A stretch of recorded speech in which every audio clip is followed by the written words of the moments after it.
നമസ്കാരം. കേരളത്തിലെ ലോക്സഭാ തെരഞ്ഞെടുപ്പ് പൂർത്തിയായി നേതാക്കൾ മറ്റിടങ്ങളിലെ പ്രചാരണത്തിനായി പുറപ്പെട്ടു കഴിഞ്ഞു. ഇക്കുറി ശക്തമായ ത്രികോണ മത്സരം നടന്ന രണ്ടിടങ്ങളിലെ ഫലം ദേശീയ രാഷ്ട്രീയവും ഉറ്റുനോക്കുന്നുണ്ട്. തൃശൂരും തിരുവനന്തപുരവുമാണ് ഈ മണ്ഡലങ്ങൾ. ശശി തരൂരിന് ശക്തനായ എതിരാളിയായി രാജീവ് ചന്ദ്രശേഖർ കടന്നു വന്നതോടെ പ്രവചനാതീതമായ മാറിയ പോരാട്ടമായിരുന്നു തലസ്ഥാന മണ്ഡലത്തിലേത്. BJP സർവശക്തിയും പ്രയോഗിച്ച് പൊരുതിയ തെരഞ്ഞെടുപ്പിൽ താൻ വിജയിക്കുമെന്നാണ് കോൺഗ്രസ് നേതാവ് ശശി തരൂർ അവകാശപ്പെടുന്നത്. ഇതിനിടയിലും കോൺഗ്രസിന് വെല്ലുവിളിയായി അടിയൊഴുക്ക് ഉണ്ടായിരുന്നോ എന്ന സംശയവും ശക്തമാണ്. കോൺഗ്രസ് ക്യാമ്പിൽ ആശങ്ക വിതറിക്കൊണ്ടാണ് കേന്ദ്ര രഹസ്യാന്വേഷണ വിഭാഗത്തിന്റെ റിപ്പോർട്ടിനെ ഉദ്ധരിച്ചുകൊണ്ടുള്ള പത്രവാർത്ത പുറത്തു വന്നത്. കേരളത്തിൽ നിന്നും ലോക്സഭയിലേക്ക് BJP അക്കൗണ്ട് തുറക്കുക സംസ്ഥാന മണ്ഡലമായ തിരുവനന്തപുരത്ത് നിന്നാണെന്നാണ് മാധ്യമം ദിനപത്രം റിപ്പോർട്ട് ചെയ്യുന്നത്.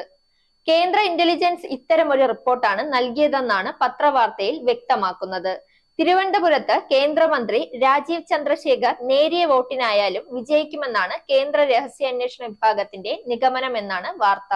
അതേസമയം BJP വലിയ പ്രതീക്ഷ വയ്ക്കുന്ന തൃശൂരിൽ സുരേഷ് ഗോപി വിജയിക്കില്ലെന്നും ഇന്റലിജൻസ് പറയുന്നു. തൃശൂരിൽ LDF സ്ഥാനാർത്ഥി VS സുനിൽകുമാർ വിജയിക്കുമെന്നാണ് ഇന്റലിജൻസ് വൃത്തങ്ങളെ അവലംബിച്ച് മാധ്യമം വാർത്തയിൽ പറയുന്നത്.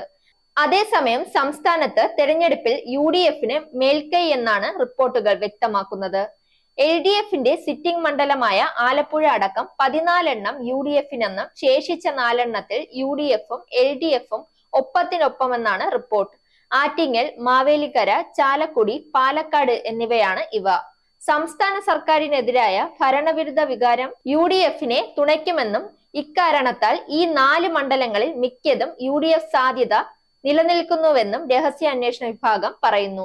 തിരുവനന്തപുരത്ത് രാജീവ് ചന്ദ്രശേഖറിന് സിറ്റിംഗ് MP UDFിലെ ശശി തരൂരിനേക്കാൾ ചലനമുണ്ടാക്കാൻ കഴിഞ്ഞുവെന്നും മികച്ച പ്രതിച്ഛായ അദ്ദേഹത്തിനുണ്ടെന്നും കേന്ദ്ര ഏജൻസി വിലയിരുത്തുന്നു. രാഷ്ട്രീയത്തിനും സമുദായ നേതൃത്വങ്ങളുടെ ആഹ്വാനങ്ങൾക്കും അപ്പുറം തീരദേശം അദ്ദേഹത്തെ പിന്തുണച്ചെന്നാണ് നിഗമനം. ആറ്റിങ്ങലിൽ V മുരളീധരൻ ബഹുദൂരം മുന്നിലെത്തിയെന്നും റിപ്പോർട്ടിലുണ്ട്. തൃശൂരിൽ BJPക്ക് പ്രതീക്ഷിച്ച പോലെ മുന്നേറ്റം ഉണ്ടാക്കാൻ കഴിഞ്ഞില്ല.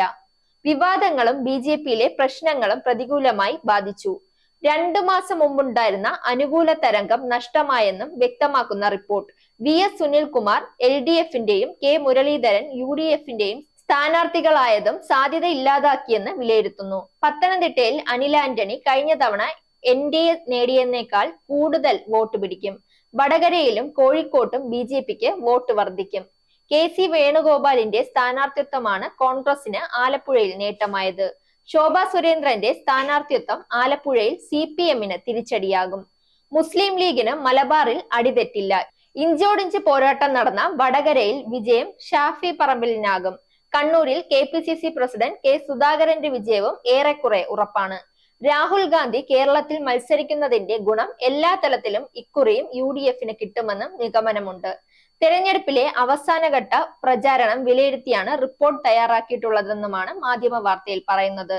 താൻ ജയിക്കുമെന്ന കാര്യത്തിൽ ഒരു സംശയവുമില്ലെന്ന് തിരുവനന്തപുരം മണ്ഡലത്തിലെ UDF സ്ഥാനാർത്ഥി ശശി തരൂർ ഇന്നലെ പ്രതികരിച്ചത്. ഇക്കാര്യത്തിൽ പാർട്ടി പ്രവർത്തകരും തികഞ്ഞ ആത്മവിശ്വാസത്തിലാണെന്ന് ശശി തരൂർ മാധ്യമങ്ങളോട് പ്രതികരിച്ചിരുന്നു. തരൂർ ആത്മവിശ്വാസം പ്രകടിപ്പിക്കുന്നതിനിടെയാണ് രാജീവ് ചന്ദ്രശേഖർ വിജയിക്കുമെന്ന വിധത്തിൽ റിപ്പോർട്ടുകൾ പുറത്തുവരുന്നത്. Zag news, Thiruvananthapuram. നേരിന്റെ വാർത്തകൾ നിങ്ങളുടെ വിരൽത്തുമ്പിലെത്താനായി സാഗ് ന്യൂസ് ചാനൽ സബ്സ്ക്രൈബ് ചെയ്തും ഷെയർ ചെയ്തും ഒരു ശരിയായ മാധ്യമ നിലപാടിന് പോകാൻ ഞങ്ങൾ നിങ്ങളെ ക്ഷണിക്കുന്നു.